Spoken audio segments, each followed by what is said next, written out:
This program contains footage of the assassination of President John F. Kennedy. Parental discretion is advised.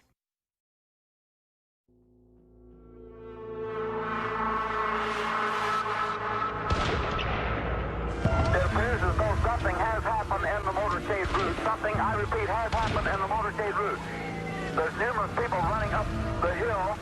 What transpires that day in Dallas, Texas, is one of the most contentious mysteries of our time, setting off a hailstorm of criticism and endless conspiracy theories.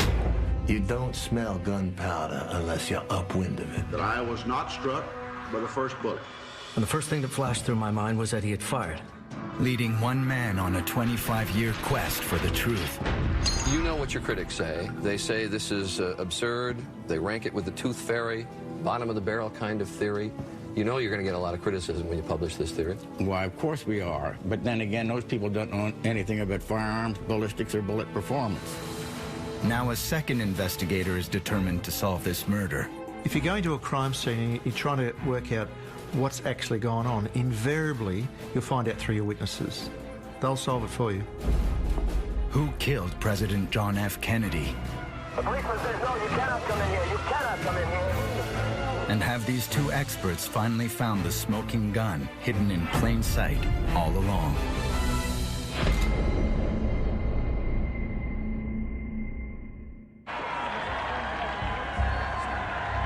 The broad facts of the most famous assassination in history are simple. The usual welcoming committee presents Mrs. Kennedy with a bouquet of red roses. It is a routine visit to Dallas on the presidential campaign trail.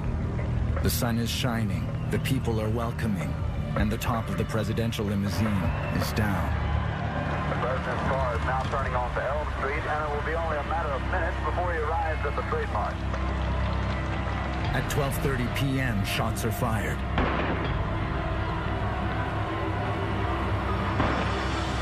President John F. Kennedy is mortally wounded, and Texas Governor John Connally is seriously wounded. It was definitely the president's car. We can see the First Lady's spacesuit. That's the only identification we could see. Both men are rushed to nearby Parkland Hospital.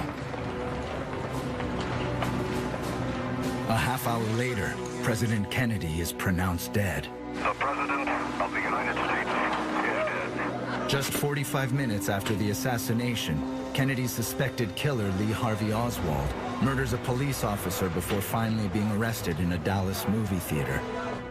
President Kennedy's body is flown to Washington for the autopsy.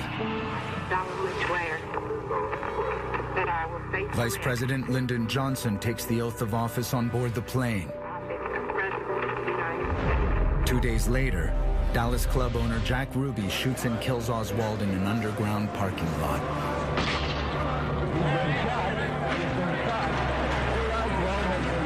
The next day, President Kennedy is buried at Arlington Cemetery. That's where the accepted facts of the Kennedy assassination end, and the mystery of what actually happened begins. In response to widespread suspicion that Lee Harvey Oswald was part of a greater criminal plot, President Lyndon Johnson appoints Supreme Court Chief Justice Earl Warren to investigate. Lee Harvey Oswald's Carcano rifle? Over the next 10 months, in closed court sessions, 552 witnesses give testimony to the Warren Commission, resulting in an 888-page report released to the public. Yet 50 years later, President Kennedy's murder is still shrouded in suspicion, mystery, and conspiracy theories. The majority of Americans still do not believe that Lee Harvey Oswald was a lone gunman. How can a crime that is witnessed by hundreds of people at the scene, filmed by at least 30 of them, watched by millions on television, and more documented than any other assassination in history, remain so unresolved? Many people have tried to come up with an answer, but few with the crime-solving pedigree of Colin McLaren. After spending 18 years in the Australian police force investigating the country's most baffling crimes, he makes a surprising discovery when he turns his formidable skills on the JFK case. I learned that no other career detective had ever undertaken a cold case study, a forensic analysis of all of the evidence, all of the testimony, and I wanted to be the first. Colin McLaren is one of the most celebrated undercover detectives in Australia. During the 80s and 90s, he was responsible for one of the largest undercover stings in Australia's history, one that sent 11 mafia bosses to prison. His time undercover has taught him to solve crimes from the inside. This makes him uniquely equipped to see things other investigators may not. He turns his attention to the most famous one in history. One thing I had to do is I had to see the crime scene. Once I got there, it was quite like a time warp. There was the book depository, the 6th floor window. There was the underpass, the infamous grassy knoll. They were all there. Once you turn from Houston Street onto Elm Street, which is the last of the motorcade, it bends to the left as you go down this quite pronounced gradient. It sort of snaked along. It was a seriously unusual and difficult terrain to get off a shot, or 2 or 3. I looked up at the 6th floor of the book depository. I had great trouble understanding why 24 Secret Service agents hadn't seen a man with a gun. Other witnesses, I'd found 10 that had seen a man with a gun or a man or an image from that window, yet the Secret Service agents missed it. I then went into the book depository on the 6th floor. It was eerie. It was a bit daunting, really, because as a detective, I've been to many crime scenes, but this is the holy grail of all crime scenes. This is the most unsolved of all crime scenes in the world. To be standing within it, I got an enormous sense of understanding is probably the best word, and it was very unsettling, but it was also very helpful for me to be there.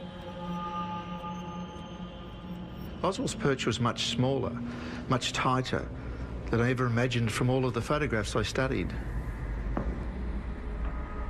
All he had to brace himself was a couple of cardboard cartons as he fed his clunky World War II bolt-action weapon with ammunition and took aim.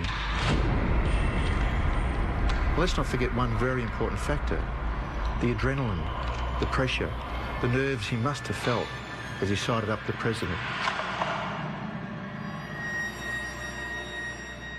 The thing that struck me most about this case, that even after 50 years, with the majority of the American people rejecting the Warren Commission findings, it's those findings that stand today, and that is that a lone nut named Lee Harvey Oswald fired 3 shots in less than 6 seconds and killed JFK.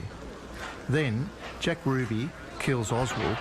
There was no conspiracy, and both men acted alone. Colin is well aware he's not the first person to seriously question the Warren Commission's findings. In 1967, CBS put these findings to the test. CBS News had a tower and target track constructed to match exactly the heights and distances in Dealey Plaza. The target, a standard FBI silhouette, moved by electric motor at 11 miles an hour, approximately the speed of the presidential limousine. 11 volunteer marksmen took turns, firing clips of 3 bullets each at the moving target. One of the main questions the CBS special asks, is it physically possible to fire 3 rounds in 5.6 seconds or less using the antiquated Mannlicher Carcano bolt-action rifle Lee Harvey Oswald had used? It is a clumsy weapon to bring to that sort of a fight. Lee Harvey Oswald, let's be honest, he had a bit of junk. It was army surplus, it is incredibly heavy, and is prone to jamming. The sights, of course, weren't aligned properly. The credibility of the Warren Commission's findings rest on this test. A weapons engineer had the best score. 3 hits in 5.2 seconds. His name is Howard Donahue. It takes him 3 tries, but thanks to his efforts, CBS concludes that it's plausible to fire the 3 shots on target in less than 5.6 seconds. Here we have an outstanding ballistics man who did that controlled test. However, it was his 3rd attempt. So he had a few rehearsals. Lee Harvey Oswald, he was on the fly. He had his gun out and he was pointing it and he was shooting. He had no rehearsals and he was riddled with obviously adrenaline and pressure, nerves and probably fear. So I can't accept that he could get 3 away in that amount of time at all. Neither could Howard Donahue. In addition to being the best marksman, he was also a ballistics expert, and his test on CBS News launches him into a personal investigation that would become an obsession. Donahue's quest to re-examine the Kennedy assassination forms the basis of Colin McLaren's modern forensic investigation. Howard Donahue was a ballistics expert.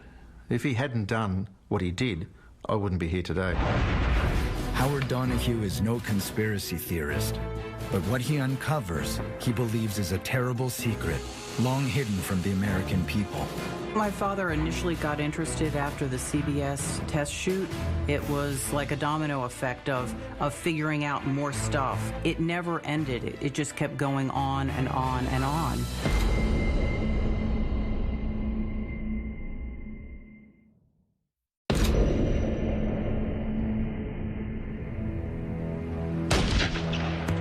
After participating in the CBS rifle tests, Howard Donahue doubts that Lee Harvey Oswald could fire 3 shots in 5.6 seconds.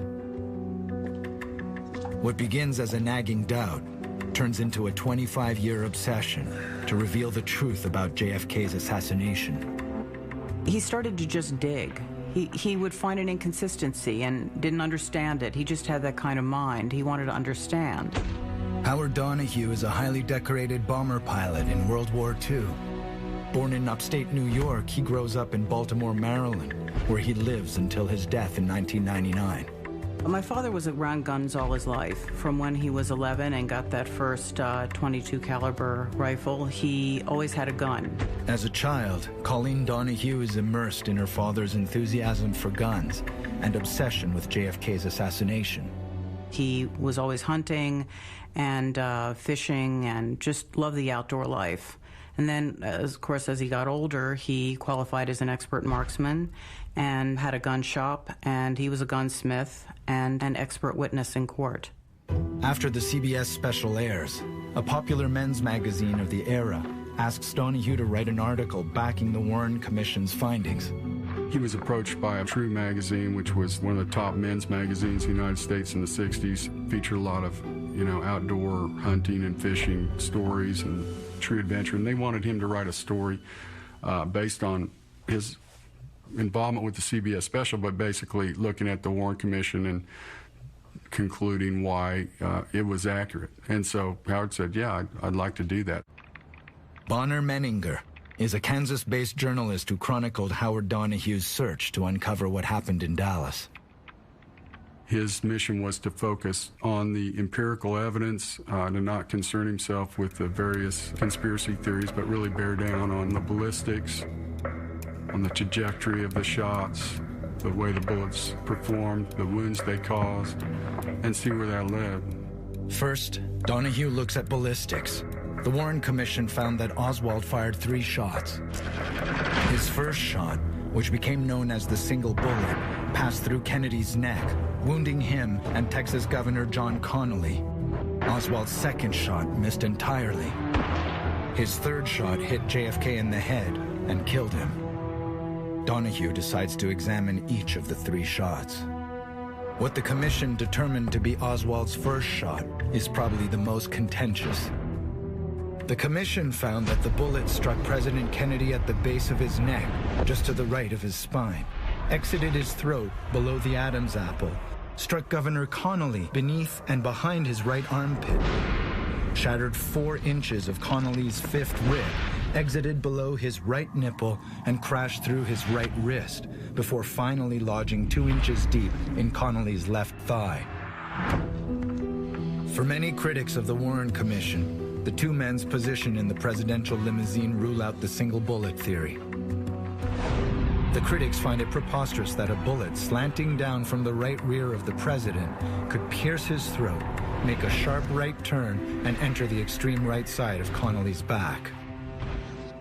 Initially, Donahue is inclined to agree that the commission's single bullet theory is improbable. Then he discovers that Connally and his wife Nellie are riding in jump seats. These seats were not in a direct line with the president and Jackie's places in the back seat of the limousine. The jump seats were close to the center of the car and much lower than the bench seats the Kennedys rode in, which means that Governor Connally was sitting much lower and farther inboard than it appeared. Donahue places Connally where he was actually sitting, with his body turned. The bullet's trajectory lines up perfectly. To Donahue, the slug's seemingly impossible dog-leg turn now makes perfect sense. Donahue makes an amazing discovery. He proves that the Warren Commission's often ridiculed single bullet theory is in fact correct, despite the fact that the Commission got the shot's trajectory completely wrong. But another inconsistency in the Warren Commission's findings continues to puzzle Donahue. The Commission's critics argued that the bullet that hit Kennedy and Connolly was too pristine to have ripped through two men. A bullet, in fact, was found at Parkland Hospital, which was considered likely to have been from Governor Connolly. It was found on a stretcher, and the bullet was relatively intact, and critics said, well, how could a bullet have gone through two men and caused so many wounds and not been damaged? Howard went down to the National Archives in Washington and looked at the bullet with the jeweler's loupe, and to his trained eye, the bullet, in fact, was deformed and not pristine. This contention that the bullet was perfect was a fallacy. This is further proof to Donahue that the Warren Commission's single bullet theory was correct. But does the bullet match the gun? Firearms expert FBI agent Robert Frazier answers that question before the Warren Commission. Mr. Frazier, I now hand you Commission Exhibit 399, which is a bullet which was found in the Parkland Hospital following the assassination. Are you familiar with this exhibit? Yes, sir. This is a bullet which was delivered to me in the FBI laboratory on November 22nd. And did you examine this exhibit to determine whether it had been fired in Exhibit 139, Lee Harvey Oswald's Carcano rifle? Yes, sir. And what was your conclusion? It was. Exhibit 399 was fired from the rifle 139. The FBI tests showed that the marks on the bullet matched the chamber of Lee Harvey Oswald's rifle. That's equivalent to fingerprints. That is to the exclusion of all of the rifles? Yes, sir. Arlen Specter, assistant counsel for the Warren Commission, is credited with conceiving the Commission's single bullet theory. Did you hear shots? Many critics of the report believe Specter geared his questions to continuously support this theory. Donahue agrees that the single bullet struck the two men, but he wonders if that was actually the first of the three shots, as the Commission found. Donahue recalls Governor Connolly's frequent public disagreements with this key finding. I am convinced beyond any doubt that I was not struck by the first bullet. I know that I heard the first shot, that I turned to my right to see what was happening. Seeing nothing, I was in the process of turning to my left, and I was struck by a second shot. The third shot struck the president, but did not strike me. Now, as I said earlier, this testimony was presented to the Warren Commission. They chose to disagree with my interpretation and my memory of what had occurred. Donahue discovers that the testimony of Senior Secret Service agent Roy Kellerman also contradicts the Commission's order of shots. Roy Kellerman was riding in the front seat of the presidential limousine. Right. He describes what he heard after the first shot. There was a report like a firecracker, pop. And as I turned my head to the right to view whatever it was or see whatever it was, I heard a voice from the back seat, and I firmly believe it was the president's. My God, I'm hit. And I turn around, and he's got his hand up like this. Indicating right hand up toward his neck? That's right, sir. How could President Kennedy say this if that first shot had cut through his throat and windpipe the way the Commission said it did? And if that first shot didn't strike the president, where did it go? Why did the Warren Commission say that the first shot hit JFK in the back of the neck?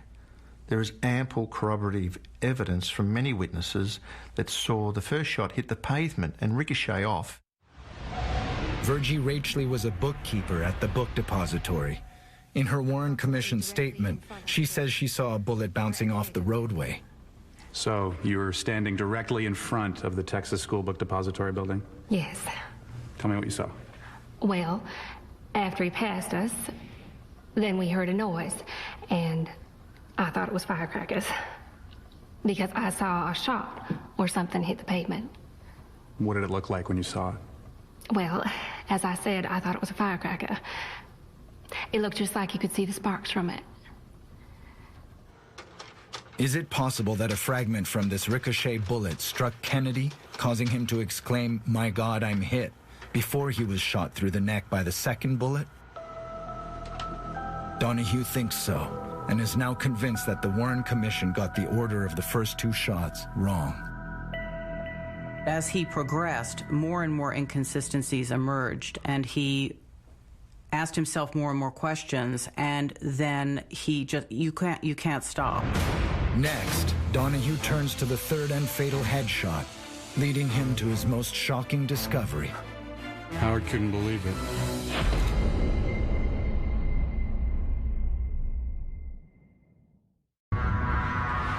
In his forensic investigation of JFK's assassination, Detective Colin McLaren examines the evidence that ballistics expert Howard Donahue uncovered some 40 years earlier. Donahue believes the Warren Commission's single bullet theory is correct, but that it got this bullet's trajectory wrong. Donahue also believes that the Warren Commission was wrong about the sequence of the shots. His investigation deepens. He turns his attention to the bullet that delivered JFK a fatal headshot. Dr. James Humes is the pathologist in charge at Bethesda Naval Hospital. He conducts the president's autopsy just a few hours after his assassination. When Humes testifies before the Warren Commission, he is asked to describe the damage the third shot inflicted. The third obvious wound at the time of the examination was a huge defect over the right side of the skull. This defect involved both the scalp and the underlying skull, and the brain substance protruding. According to Humes's testimony, the wound extended 10 to 12 centimeters back to front, from just behind the president's ear to above his hairline. This enormous wound is a total mystery. One bullet pierces the bodies of 2 men and emerges in one piece, yet the bullet that hit Kennedy in the head explodes in a hail of lead. Why did these bullets perform so differently? I will refer back to the x-rays which we had previously prepared. These disclose to us multiple minute fragments of radio-opaque materials. These tiny fragments were seen dispersed through the substance of the brain. Approximately how many fragments were observed, Dr. Humes, on the X-ray? I would say between 30 and 40 dust-like particle fragments. This is not the work of a full metal jacket bullet. This is more the work of a frangible bullet that is designed to explode violently upon impact. If Oswald fired both shots, how can this be? Why would he use 2 different kinds of bullets? My father knew as a ballistics expert that you don't get one shot that goes straight through and one shot that blows right up from the same gun and the same ammo. It just, that isn't how it works. But this seemed to be something that everybody was either overlooking or just not talking about. And that was a glaring omission to him, and he realized that this was the key to the whole thing. Colin McLaren wants to see the difference in bullet performance, starting with the full metal jacket bullet that Oswald used in his Mannlicher Carcano rifle. This is a full metal jacket round. It's a Carcano 6.5mm round. It's designed for warfare. It's designed to travel. And that is, if a soldier gets hit with something like this, it will go straight through the body of the soldier, giving him a chance to go to hospital and then eventually go home and be eliminated from the warfare. Ready to fire. Firing. Straight through.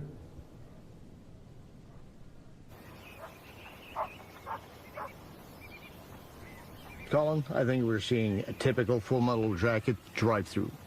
Drills a hole, clean as a whistle. This is a .223 frangible hollow point round. And being a frangible round, it's designed to explode upon impact. And the results are devastating. Range is going hot. Ears and eyes. Ready to fire.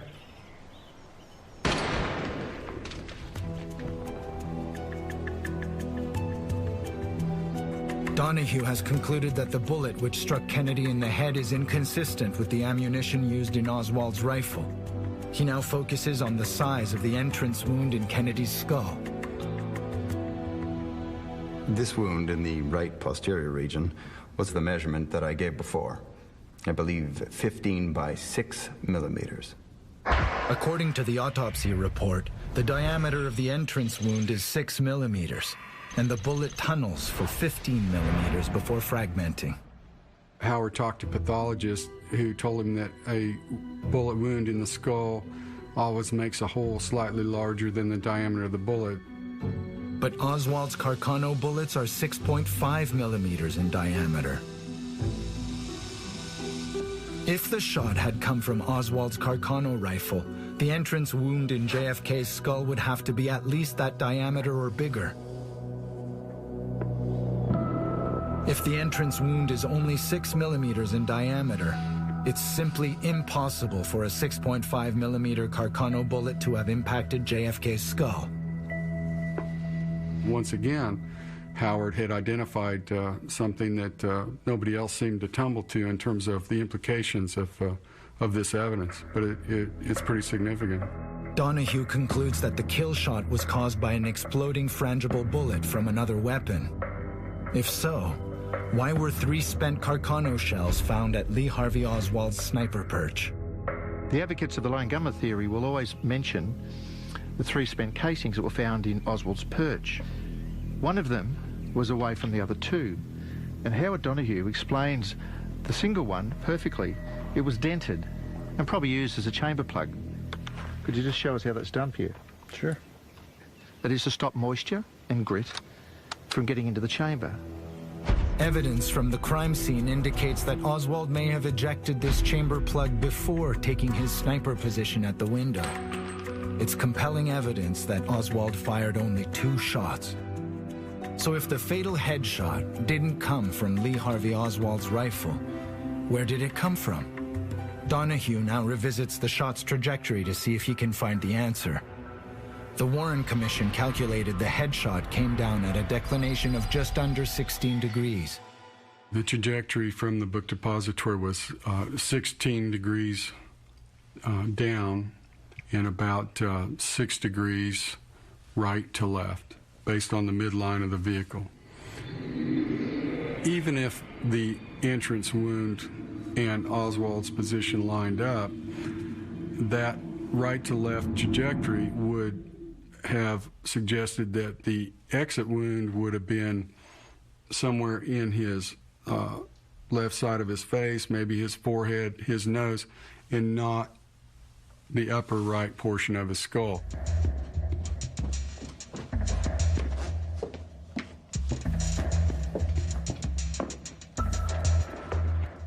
Donahue decides to conduct his own trajectory tests. He uses the Warren Commission's autopsy exhibits to determine the bullet's entrance and exit points.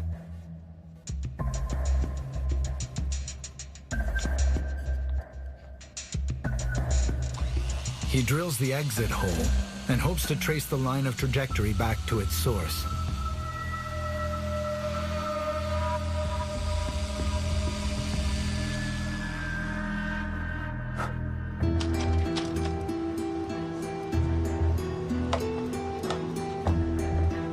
Donahue slides a dowel through the skull to line up the trajectory with the position of President Kennedy's head at the time of the 3rd shot.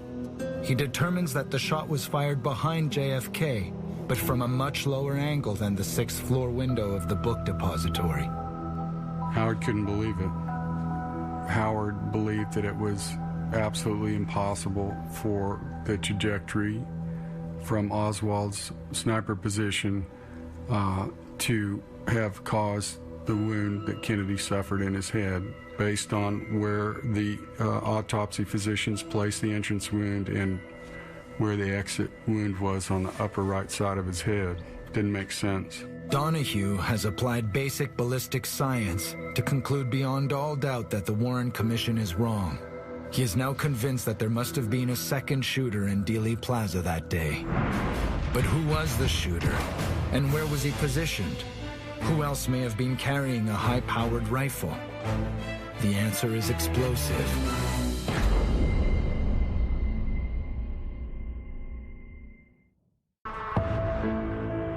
Based on his analysis of the headshot, Howard Donahue believes that a second gunman fired the shot that killed John F. Kennedy.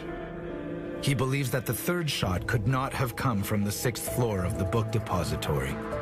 The only explanation Donahue can accept is that the headshot had to have come from somewhere behind and to the left of the president.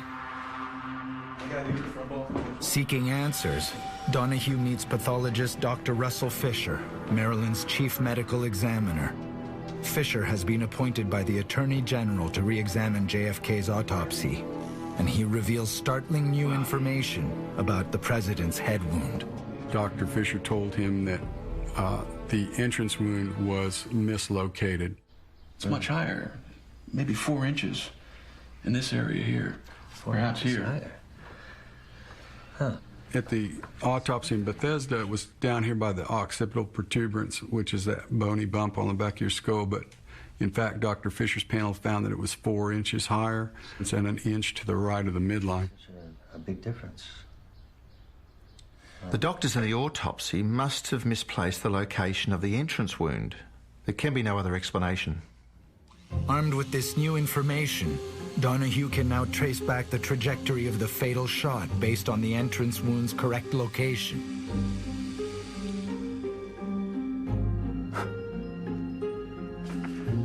What he discovers comes as a complete shock. He got out his drawings and he traced that line back, and he found that it went over the left rear seat of the Secret Service follow-up car that contained a number of agents riding closely behind the presidential limousine. I'm standing in the exact spot where JFK suffered his fatal headshot wound. And with fresh information and new photographs, Howard Donahue made a sensational discovery that helps you understand this case. He followed the line of trajectory from that fatal wound, and he discovered that it didn't emanate from high up on the 6th floor window of the book depository. In fact, it was lower down, behind me, where the Secret Service follow-up car is. Donahue writes to the Secret Service and asks for the names of the agents who rode in the follow-up car, what weapons they carry, and what caliber those weapons are. The Secret Service replies that they do not disclose the types of weapons they use, other than agents are issued .38 caliber revolvers. The letter adds that Secret Service agents fired no shots at the time of the assassination. While Donahue looks at the Warren Commission report from a ballistics viewpoint, Colin McLaren studies it with the detective's eye, and he finds eyewitness evidence of gunfire at street level. There is 10 witnesses that claim to have smelled gunpowder at the time of the shooting at street level. Dallas patrolman Earl Brown is standing on a railway bridge looking down at the motorcade as it races to Parkland Hospital. I heard those shots and then I smelled this gunpowder. You did? It'd come on, oh, I'd say a couple minutes later or so. At least it smelled like it to me. That day the wind was blowing at 15 miles per hour, away from Patrolman Brown, that is towards the book depository. So for him to have smelled gunshot residue, it would have had to have drifted up as the motorcade went underneath him, and that's what he told the Warren Commission, exactly that. Dallas Mayor Earl Cabell and his wife Elizabeth are sitting in a convertible 4 cars back from the presidential limousine. Well, I turned around to say to Earl, "Earl, that was a shot." And just as soon as I got the words out, the 2 second shots rang out. Do you remember anything else? I was acutely aware of an odor of gunpowder. With the wind at 15 miles per hour from the southwest, as it was exactly on the 22nd of November 1963, and I was really pleased to have that as part of my crime scene analysis, I came to fully appreciate how people in the motorcade at street level were adamant that they smelt gunpowder. More, I could even understand completely that that gunpowder couldn't have come from the 6th floor window, not with the wind blowing in Lee Harvey Oswald's face. To Colin McLaren, the testimonies from witnesses who smelt gunpowder at street level are strong evidence of a second shooter. One of these witnesses was Senator Ralph Yarborough, riding with Vice President Lyndon Johnson in an open Lincoln directly behind the Secret Service follow-up car. Yarborough is a war veteran with over 50 years' experience with firearms. I've hunted all my life, and I've handled all kinds of weapons in the Army. I knew they were rifle shots, and there were 3 of them. A second or two later, I smelled gunpowder. I always found that strange, because being familiar with firearms, I could never see how I could smell the powder from a rifle in that high building. You don't smell gunpowder unless you're upwind of it, and it blows in your face. Other witness statements make an even more explosive claim: an assault rifle from somewhere within the presidential motorcade. I also saw a man in either the president's car or the car behind his pull out what looked like a rifle.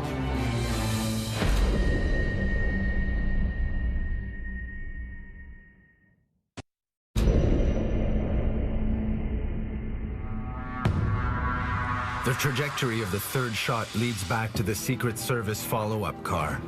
The Secret Service denies that any of their guns were fired that day, yet 10 witnesses smelt gunpowder at street level. I was acutely aware of an odor of gunpowder. If a second gun was fired, whose was it? Veteran police detective Colin McLaren researches this mystery. He discovers that in the wake of the shooting, Dallas policemen interview witnesses at Dealey Plaza. Any detective who's worked a lot of crime scenes will tell you the really best way to solve any crime is through your witnesses.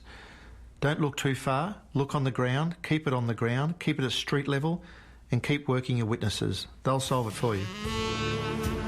Sheriff Bill Decker is a Dallas law enforcement legend. Decker is one of the cops who ran down the glamorous bank robbers Bonnie and Clyde in the 1930s. He's a Texas maverick, and he runs a crack team of detectives his way. After the shooting, Decker orders his men to scour Elm Street and Dealey Plaza for witnesses.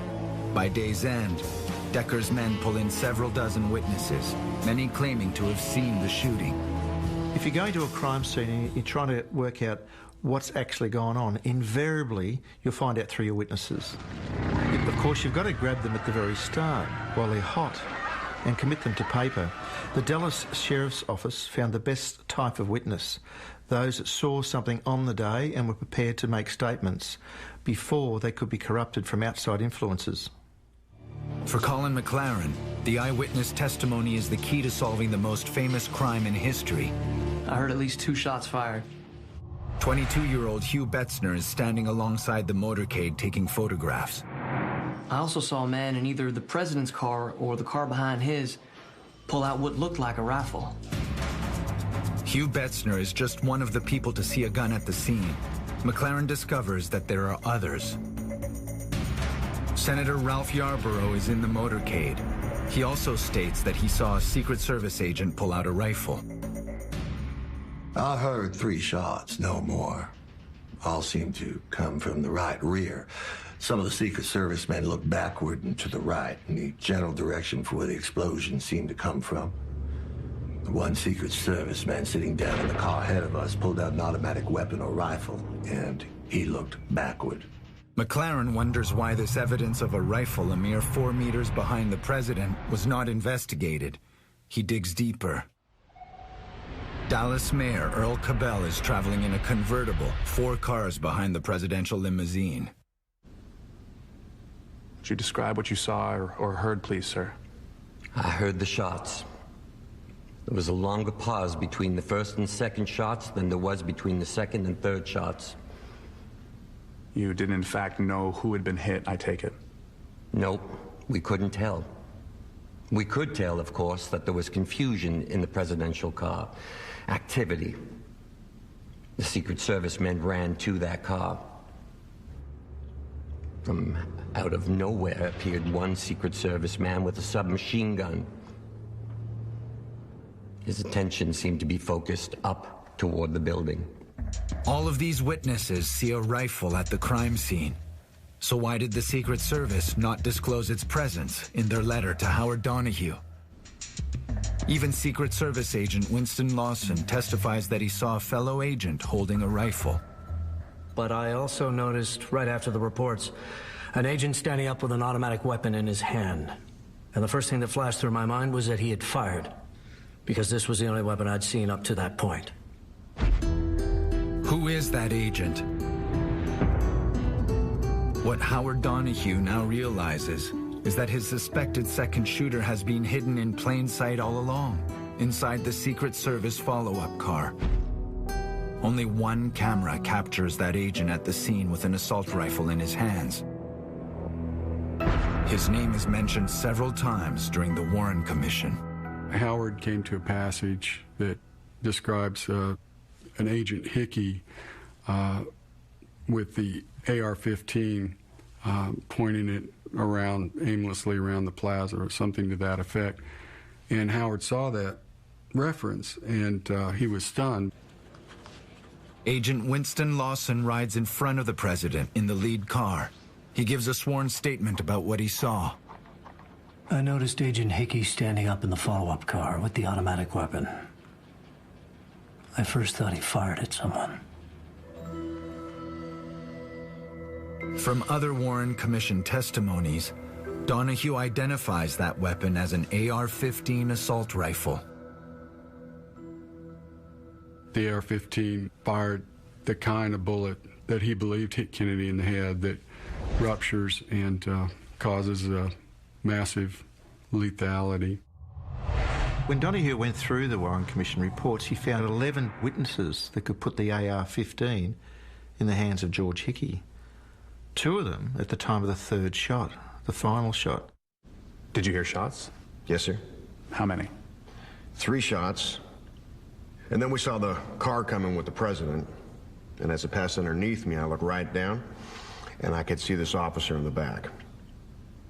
He had this gun, and he was swinging it around. It looked like a machine gun. And the president was all sprawled out. Howard Donahue believes he's finally identified the second shooter. He decides to take his controversial discovery public. Howard had been approached by a reporter with the Baltimore Sun about doing a story. It appeared as a 2-part Sunday magazine article in the spring of 1977. In the article, Donahue reveals his groundbreaking theory, but does not name George Hickey as the second shooter. For the first time in years, the Baltimore Sun Sunday edition sold out. But at the same time, there was a blip, and then it was gone, and it was back into the ether, and I think there was the anticipation that once this cat's out of the bag, there's no turning back, but didn't happen that way. While Donahue's ballistic science provides compelling evidence of a second shooter, Detective Colin McLaren investigates an astonishing sequence of events in the immediate aftermath of the assassination.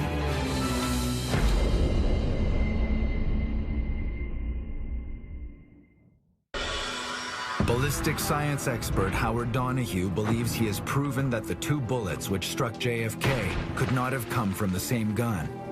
He identifies Secret Service agent George Hickey in the presidential follow-up car as the second shooter. Through forensic analysis of the witness statements, Colin McLaren agrees with Donahue's theory. He now examines the behavior of the Secret Service at Parkland Hospital directly after the shooting.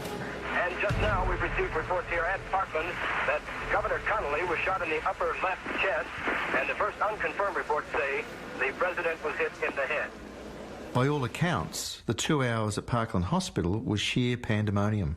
The lead car, the president's limousine, and the Secret Service follow-up car arrive at Parkland at 12:36 p.m., 6 minutes after the 3 shots were fired. Senator Ralph Yarborough is among those in this bloody motorcade. I walked up to the car where Mrs. Kennedy was still there on the back seat, lying there with her head bowed over, covering her husband's head, his blood running down her leg and on her clothes, and twice saying, "They've murdered my husband. They've murdered my husband." It's the most tragic sight of my life.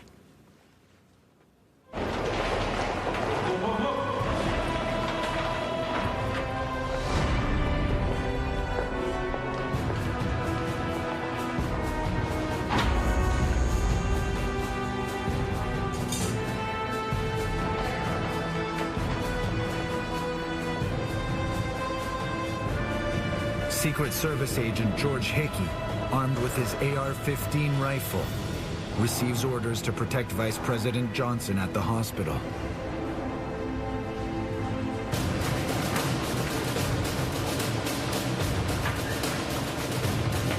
Which room?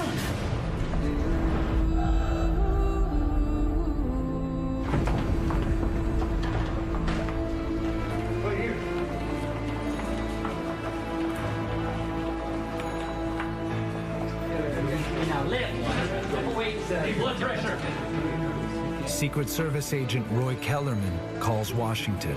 Yeah, we have an incident here in Dallas. The president and the governor have been shot. We're at the emergency room at the Parkland Memorial Hospital. Once Hickey helps to secure Johnson in the hospital, he returns the AR-15 to the follow-up car. He is then asked by one of the president's aides to find a priest. A priest has been ordered. Emergency supplies of blood also being rushed to the hospital. Just a moment. We have a bulletin coming in. We now switch you directly to Parkland Hospital and KBOX News Director Bill Hampton. The President of the United States is dead. President Kennedy has been assassinated. It's official now. The President is dead. Women here in shock. Some have fainted.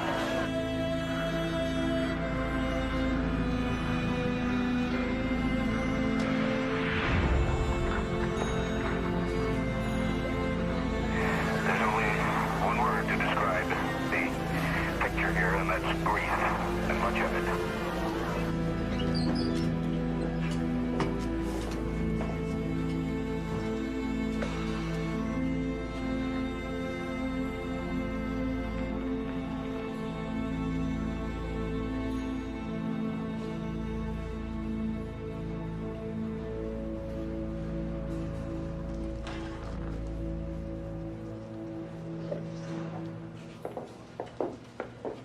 Texas law requires that an autopsy be performed before the body can be shipped out of state. Dr. Earl Rose is the Dallas County medical examiner. He is well aware of the law and is adamant about protecting all evidence from the crime scene.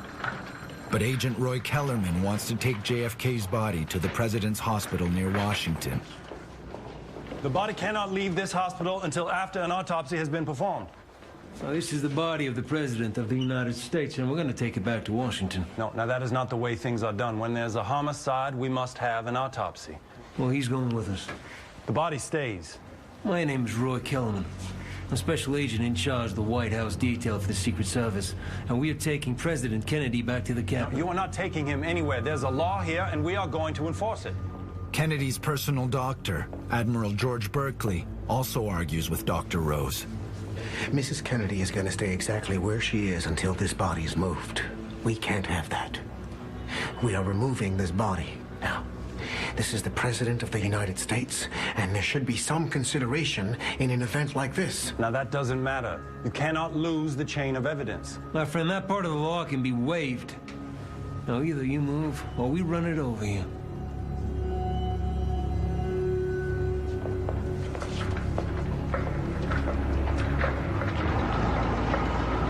The Secret Service escorts the president's body from Parkland Hospital and loads the casket aboard Air Force One. On the plane, Lyndon Baines Johnson is sworn in as president.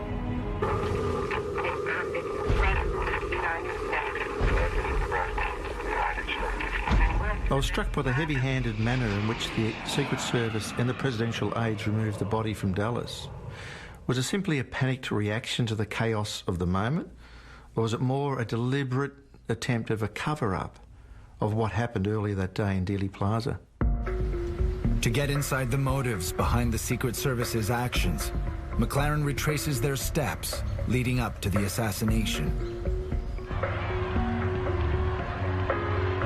As Kennedy and his entourage drive through Dallas, Secret Service agents are entrusted to protect the President and the First Lady at all costs. President Kennedy has made 83 trips in the past year alone. It had become common on the Kennedy detail to log an average of 80 overtime hours each month. During the Texas trip, the Secret Service detail is working double shifts. The past 3 days have been brutal, with no end in sight. The night before the assassination, a number of the Secret Service agents go out on the town. Secret Service agents are a dedicated, close-knit band of brothers. The downsides of the job are long hours, endless pressure, and lots of time away from home. Heart attacks, alcoholism, and even suicide are occupational hazards. The Secret Service agents put JFK to bed just after midnight, and then for some strange reason they went bar hopping, and they were seen to be in the company of scantily clad women, as the Warren Commission called it, strippers in other words. And the drinking went on until just after 5 a.m. before they went back to their rooms to prepare themselves for a 7 a.m. start. The bar hopping must have added some serious overture to the following shift. Probably hungover, certainly not in their best performance.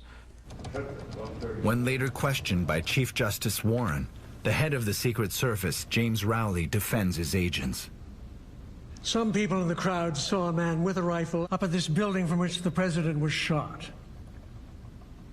Now, don't you think that if a man went to bed reasonably early and hadn't been drinking the night before, he would be more alert to see those things as a Secret Service agent than if they stayed up until 3, 4, or 5 o'clock in the morning?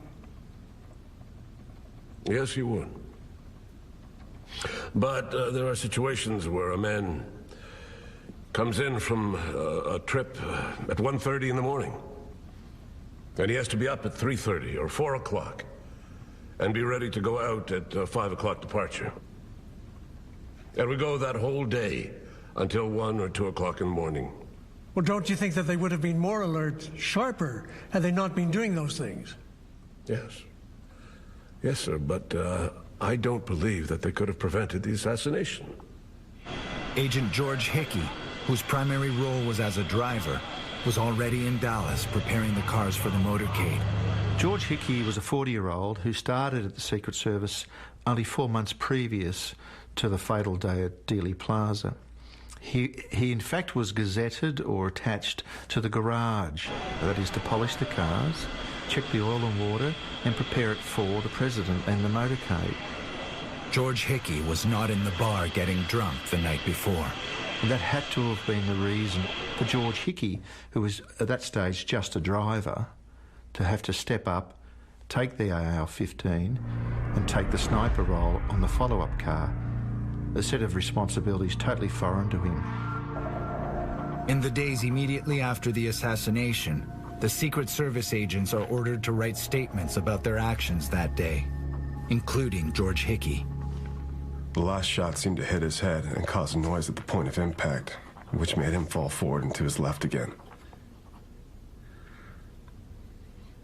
At the end of the last shot, I reached to the bottom of the car and picked up the AR-15 rifle, cocked and loaded it, and stood partway up in the car and looked about.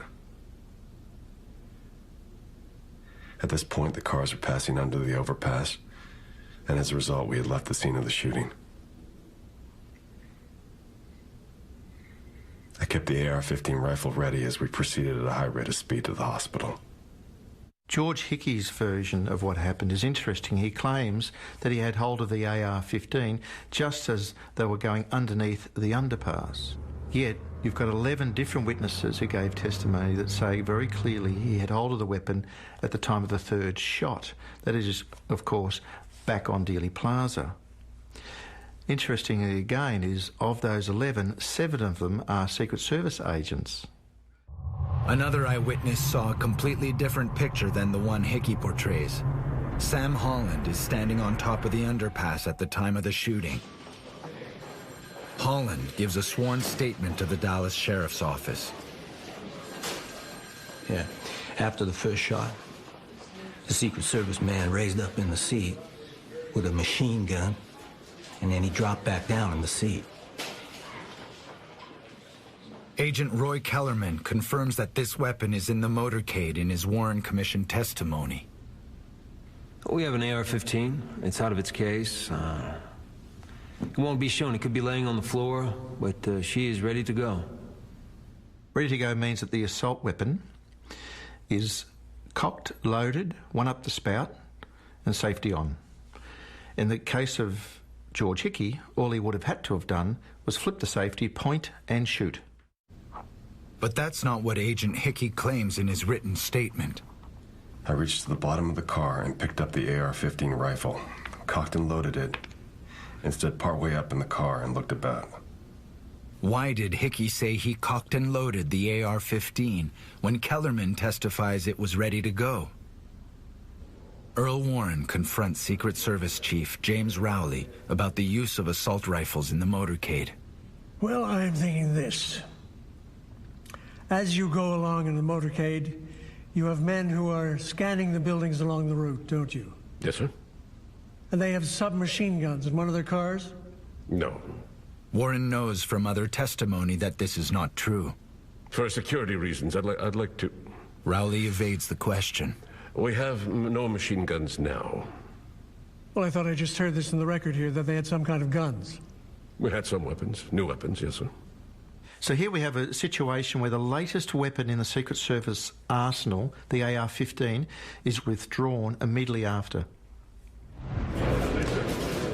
The unusual behavior of the Secret Service doesn't end in Dallas. That's all fragments up there. Mind your own business.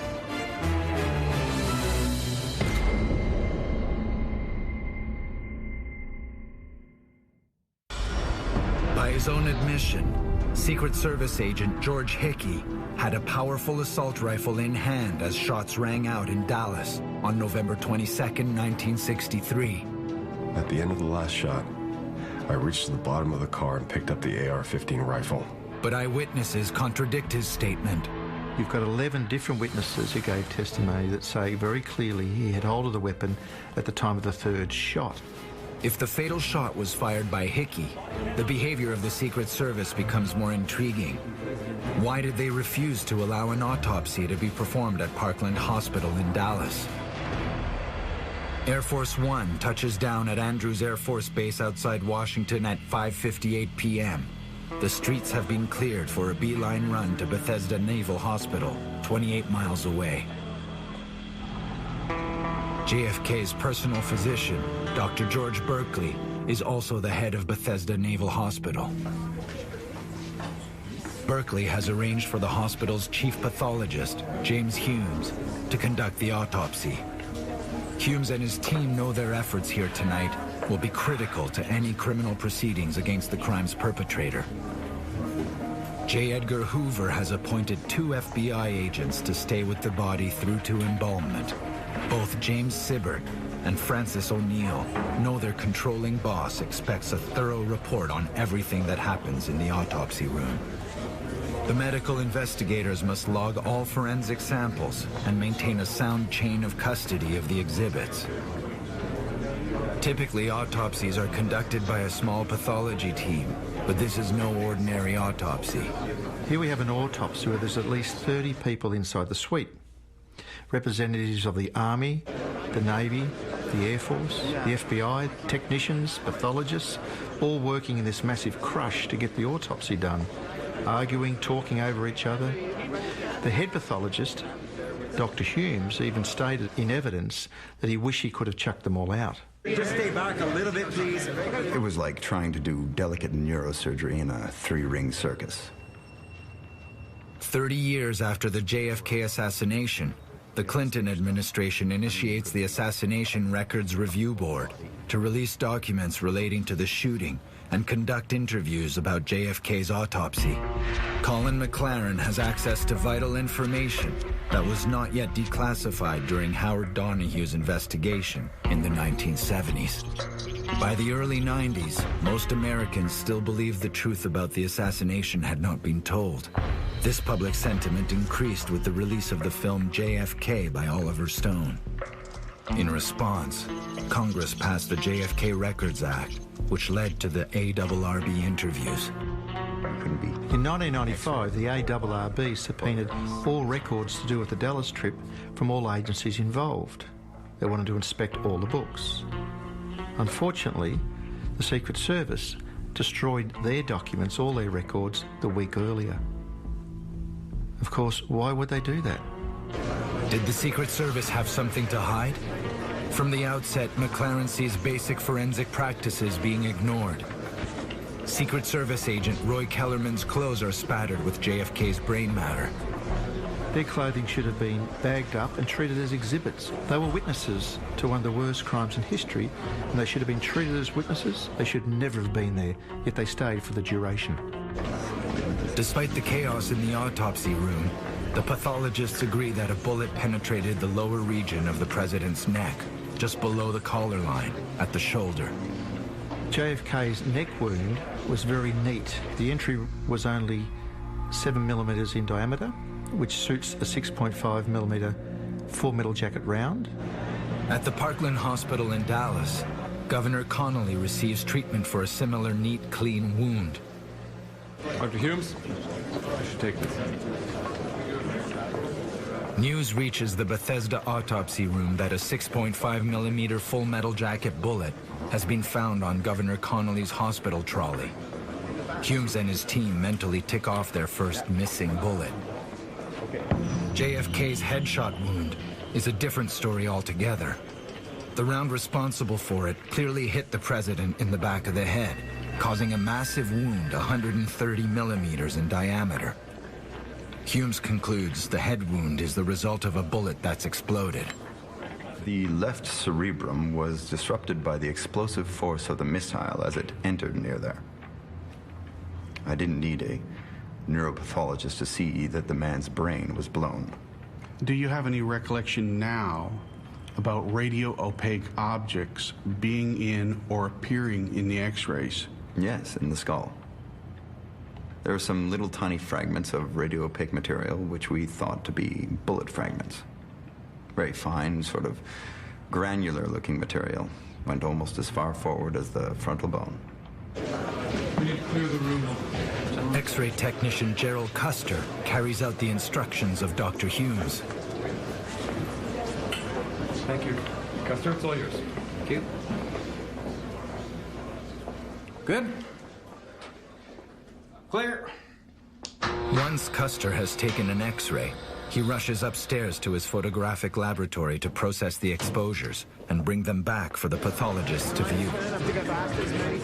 Gerald Custer testifies that the autopsy room was a scene of loud debate and that he witnessed the doctors being harassed. The commotion level was astronomical. The decibel level was extremely high. You had to scream at people at times. Custer's superior, Dr. John Ebersole, approaches him. The first time you were asked not to discuss the autopsy, that was which time? In the morgue. Okay, in the morgue. That was on the night of the 22nd? On that night. Okay, and who was it who asked you not to speak of... Dr. Ebersole. He made it perfectly clear I was not to speak of this. If you could, convey the sense of the words that he gave you as best as you can. Keep your mouth shut. Okay, that's perfectly blunt. The intimidation Custer recounts is about to escalate. Colin McLaren discovers just how far the Secret Service will go to keep the autopsy classified.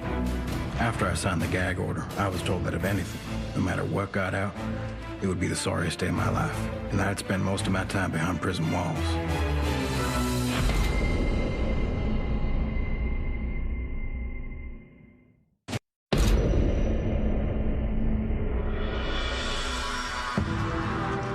Investigator Colin McLaren has uncovered testimony supporting ballistic expert Howard Donohue's theory that Secret Service agent George Hickey fatally shot President Kennedy in the head.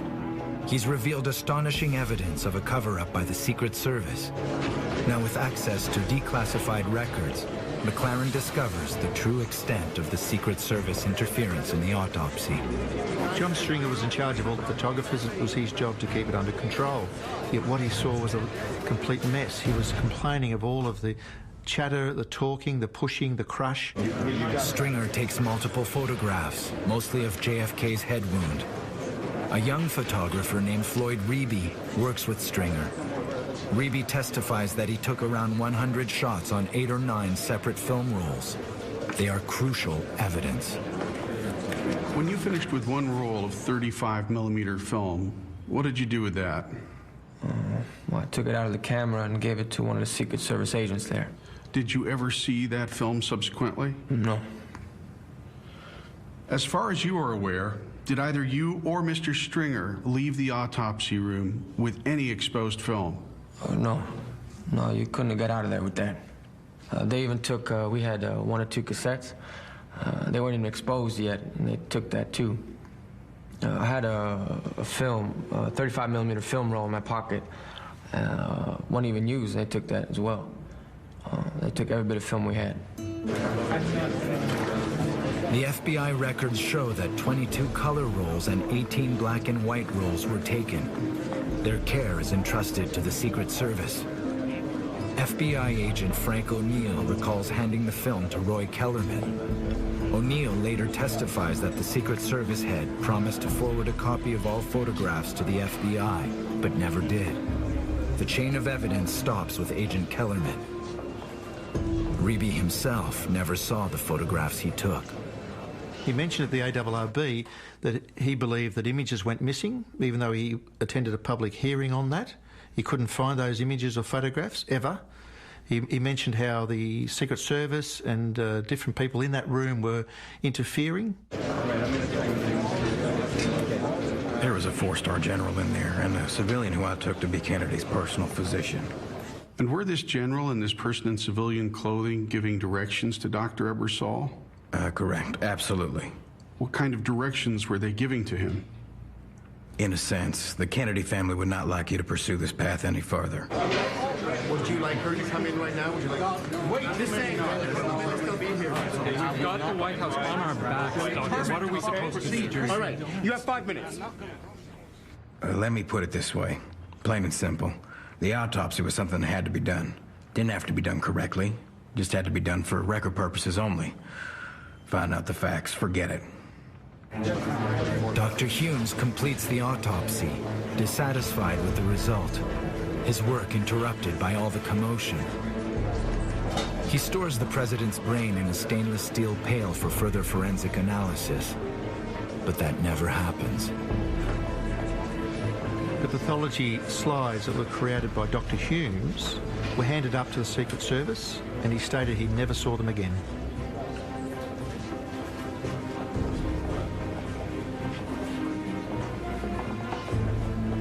If everything in the autopsy suite was on the up and up, you would have had a cause of death sorted out within about 3 or 4 hours. The pristine bullet would have been matched to the neck wound of JFK, the head wound, there would have been a greater understanding of that.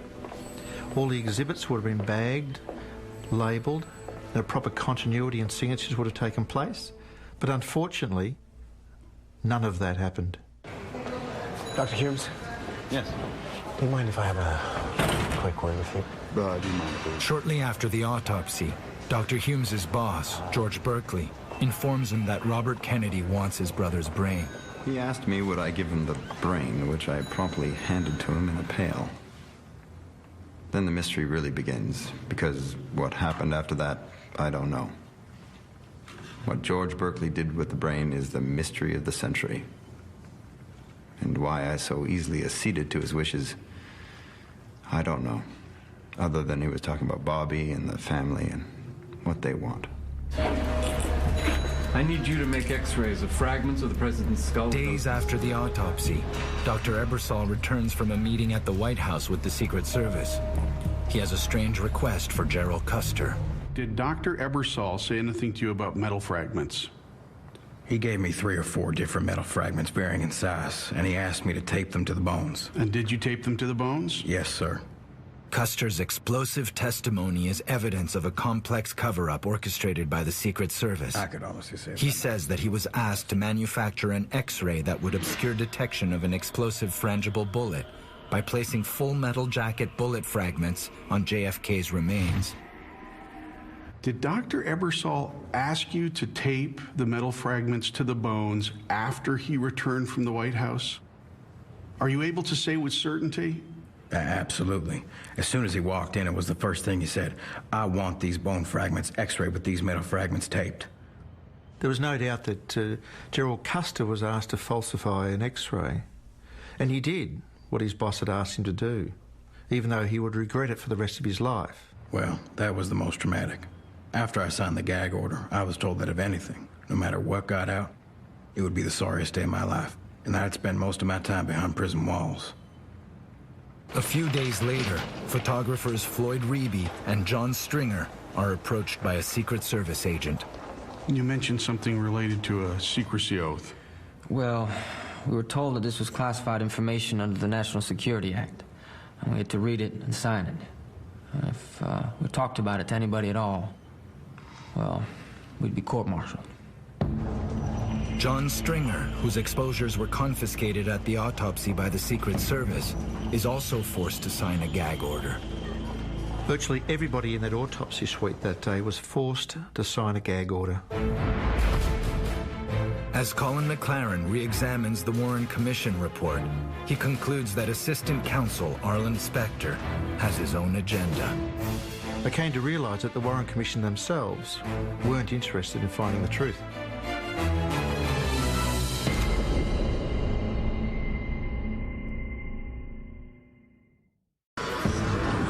For top detective Colin McLaren, the Warren Commission's investigation of the Kennedy assassination raises more questions than it answers.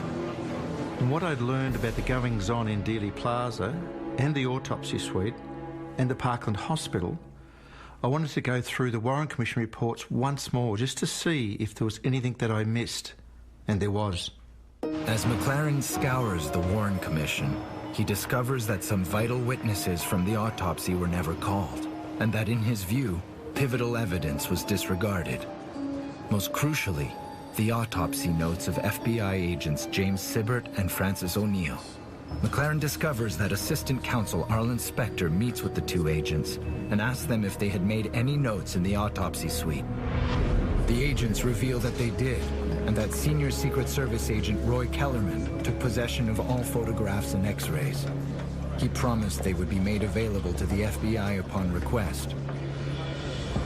Almost all of these X-rays and photographs are never seen again.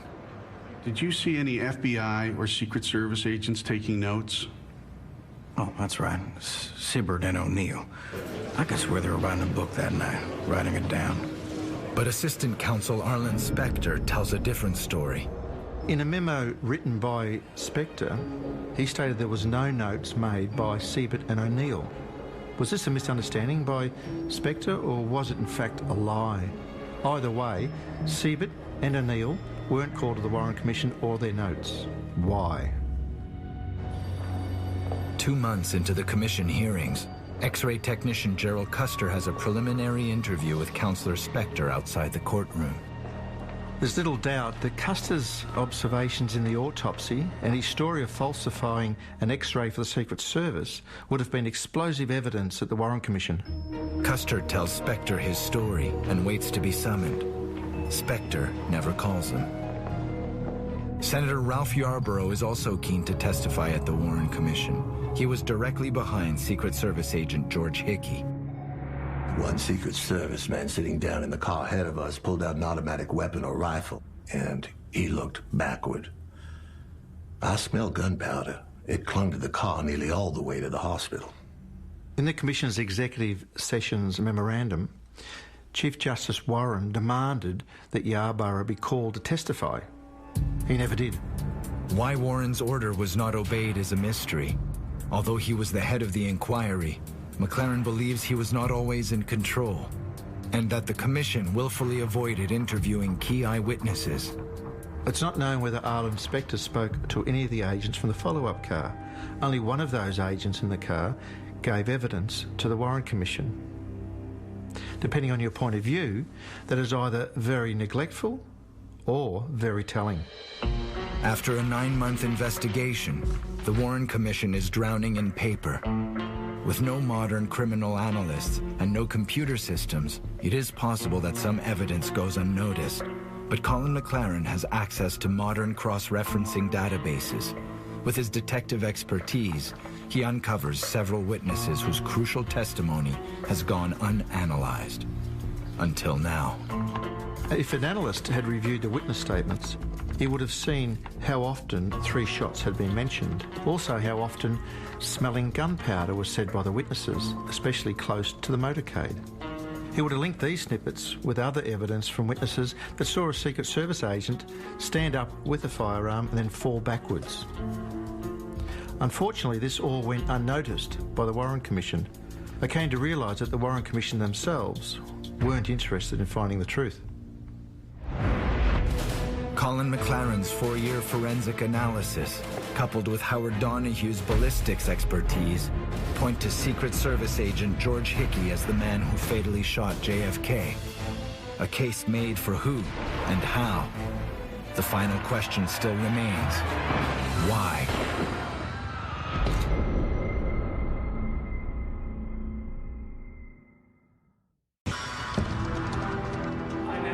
In his examination of the massive Warren report, Colin McLaren sees an investigation that is uninterested in finding the truth. It's the only logical conclusion McLaren can make, given the exclusion of so many eyewitnesses who gave testimony at the Dallas Sheriff's Office. The 2 men in the front of the car stood up, and when the second shots were fired, they all fell down and the car took off. Was Marvin Faye Chisholm talking about the follow-up car when she saw 2 men stand up and then fall backwards? We'll never know. She was never asked to testify. I saw a flash of pink, like someone was getting up and then sitting back down in the car. Well, the flash of pink could have been the AR-15 muzzle blast or gunshot residue. A number of things, but nobody asked. I also saw a man in either the president's car or the car behind his pull out what looked like a rifle. Mr. Betzner took 3 photographs, which were seized and sealed by Decker's men. However, Betzner himself was never called to the commission, nor were his photographs. Gene Hill is a bystander who was only 6 meters away from JFK at the time of the assassination. I saw the president grab his chest and fall forward, and I think I saw a few men in plainclothes shooting back. Jean Hill was called to testify at the Warren Commission. She mentioned that she thought the agents were firing back. Arlen Spector never persevered, never asked her why or what made her think that. He changed the subject. Why wouldn't he want to know what she meant by that the agents were firing back? Sheriff Decker was in the lead car, looking back towards a follow-up car. His observations could have been very important to the Warren Commission. Unfortunately, he was never called. If ever there was a blatant omission of evidence by witnesses, the motorcade itself would be it. Behind the follow-up car was another 12 vehicles at the tail end of the motorcade. Of the 12 vehicles, all but one was open top. They contained members of the press as well as dignitaries, and they're all facing forward. However, the Warren Commission didn't call them all. They only called 6, and of that 6, 4 smelt gunpowder at street level. Why didn't the Warren Commission call them all? For McLaren, the Warren Commission report is a document of omission. Witnesses who aren't called, testimony that isn't heard, questions that aren't asked, and evidence that is ignored. McLaren concludes that the U.S. government is covering up Secret Service agent George Hickey's fatal shot. But why did Hickey shoot the President of the United States? Ballistic expert Howard Donahue has a simple answer. Agent Hickey reached down on the seat beside him, grabbed the AR-15, bring it to his shoulder. He flipped off the safety, and at that time he fell over backwards and the gun went off, striking President Kennedy in the back of the head. Was there a conspiracy to kill JFK? Howard was agnostic about that. What he did do was show that it couldn't have come from the grassy knoll because there's no entrance wound on the front of Kennedy's face and no exit wound on the back, and it couldn't have come from the overpass because there was 12 other people up there. What Howard proved, in my view, was that Oswald didn't fire that shot, and most likely it was fired by Agent George Hickey from the follow-up car accidentally. In the panic of the moment, you know, in the chaos of combat, he's trying to respond, he's trying to do his job. He's probably already acquired Oswald visually, going to return fire, and fate intervenes.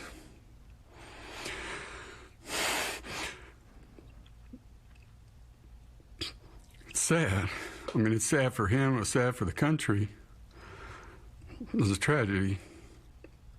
What good would it do admitting that one of the Secret Service agents had fired a shot accidentally and hit the president? Because it would clear up what is the great national mystery, and it would be a simple explanation to what is a very complex question that still bedevils every American. Well, that's the reason that we have produced the book, Mortal Error.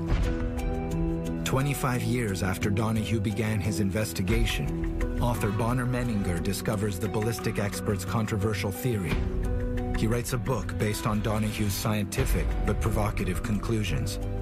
Mortal Error is published by St. Martin's Press in 1992. The book names George Hickey as the second shooter who accidentally, tragically shot the president. When Howard and I started on this project, the first thing I did was write a certified letter to George Hickey, and I never heard from him. And then when we were getting close to finishing the book, I wrote him again, and I explained to him that, you know, you really need to talk to me because this thing it's coming. And then the publisher wrote him, and again, zero back. George Hickey's signature on the registered mail receipts proves he received the letters, but he does not respond. My reaction to reading Mortal Error was profound. It was one of the finest, if not the finest, true crime book I've ever read. His ballistics was outstanding and faultless and beautifully explained. It actually caused me to want to jump in with Howard Donahue at some point in my future and help him out. But Mortal Error does not fly off the shelves, does not cause a public uproar, and quickly fades into oblivion. He was disappointed, I believe, that the book didn't do better than it did, but people were more interested in the Umbrella Man and ice bullets and grassy knolls. People seemed to want something that was still mysterious and unknown, and his theory was ballistics and math, which is not very sexy. 3 years after the publication of Mortal Error, George Hickey files 4 lawsuits against Howard Donahue, Bonner Menninger, and St. Martin's Press. Why he waited so long is a mystery. If I was so maligned by an allegation of using an AR-15 and causing a mortal error to the President of the United States, I'd be onto it in days. But he waited over 2 years. And that in itself is interesting. The suit was ultimately dismissed because of statute of limitations. He'd waited too long to file, and the judge threw it out. In 1996, a paperback version is released. Hickey sues again. In 1998, the lawsuit is settled out of court. In lawsuits, no matter how frivolous a claim, you have to answer it. And it just kept going on and on and on, and costing my father and St. Martin's a lot of money and a lot of time. They just made a business decision. We've spent too much money fighting these lawyers. We're just going to end this thing. If it did go to court, the whole process would have been open to discovery. The entire file on the AR-15, even incident reports, Secret Service documents for that particular shift, that particular crew, they could have been devastating for the Secret Service and for George Hickey. Howard continued to pursue an audience for his story in the book and continued to look for evidence that would support it, but for all intents and purposes, it was the end of the road. Howard Donahue dies 1 year later, his theory all but forgotten. But Colin McLaren gives it new life and provides a radical new vision of what happened in Dallas on November 22nd, 1963.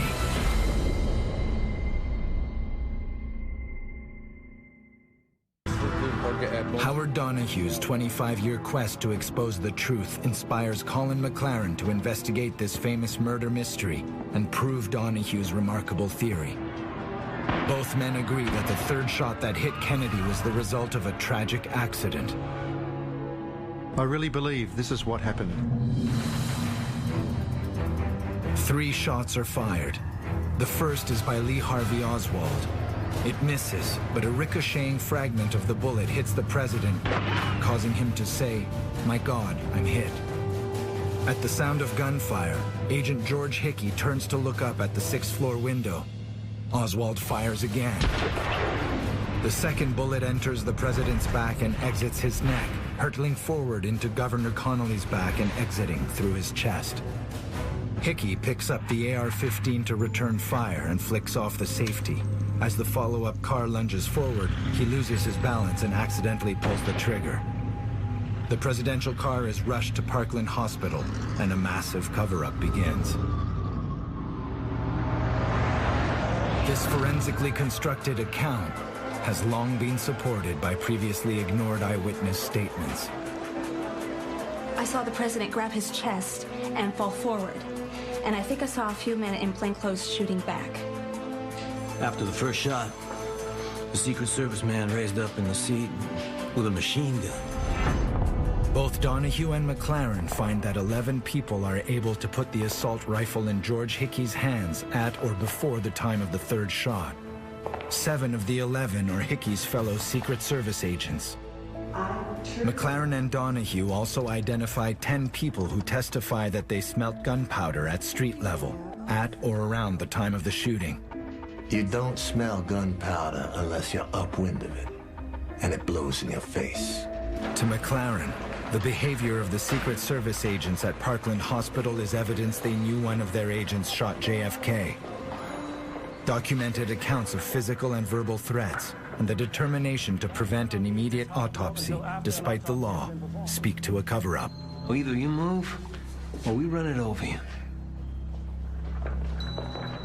The autopsy in Bethesda, Maryland is also suspicious to McLaren. Mind your own business. Overcrowding in the room, the Secret Service's constant interference, the pressure cooker autopsy, lost photographs, falsified x-rays, and the missing brain of one of the most famous men in history all point to conspiracy. We talked about it to anybody at all, well, we'd be court-martialed. Finally, there's the Warren Commission itself, with its unsummoned witnesses, unheard testimonies, unanswered questions, and unpresented evidence. Colin McLaren believes the Warren Commission had their shooter conveniently dead. They had their murder weapon, they had a plausible forensic account of a 3-bullet assassination. Case closed. George Hickey never takes the stand to be cross-examined about his statement. He never speaks publicly about the assassination. He dies in 2005. I think if my father could see George Hickey now and say something, he would say, "I'm sorry. I'm sorry for what happened to you."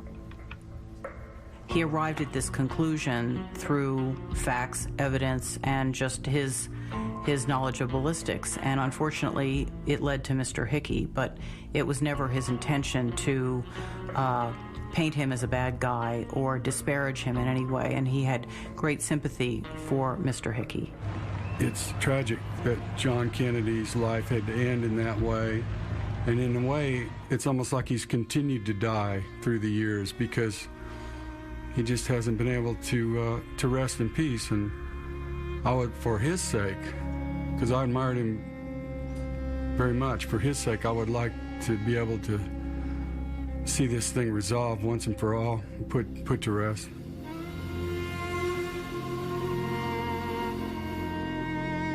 Understanding the real cause into the death of JFK isn't about blackening the name of any individual or organisation.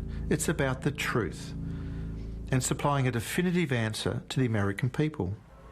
An answer no more complex than a tragic accident colliding with a foolhardy assassination attempt.